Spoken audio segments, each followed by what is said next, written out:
I ran out of space on the right, but this is gonna be the average. Normally you put it on the far right. Yes, probably, but this is gonna be the average, AVG, average, which is another word for mean. Now we wanna find the average of 5 distances. To find the average or the mean, you add up the distances and you divide by how many there were, which is 5.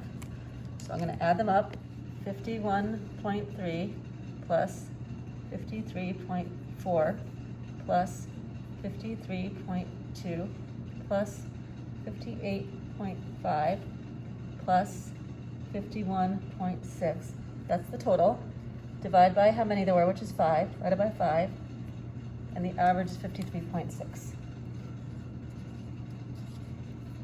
And I'm going to try that with the next height, 0.4 plus 38 plus 39.6 plus 36.4 plus 37.5. That's the total. Divide by 5.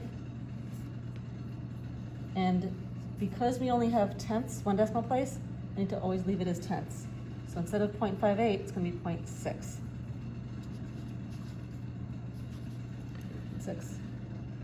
Now I'm going to find the average of these 5 numbers.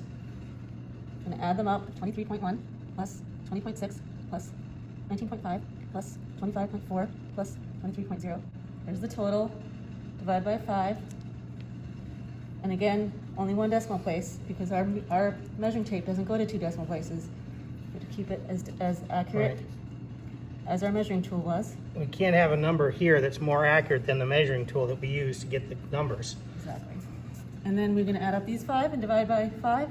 Yeah. 11.2 plus 12.3 plus 12.6 plus 12.0 plus 11.9. There's the total. Divide by 5.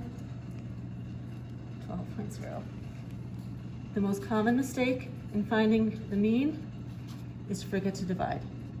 And so if any of your numbers are way bigger than your trials were, probably you forgot to divide. Yep.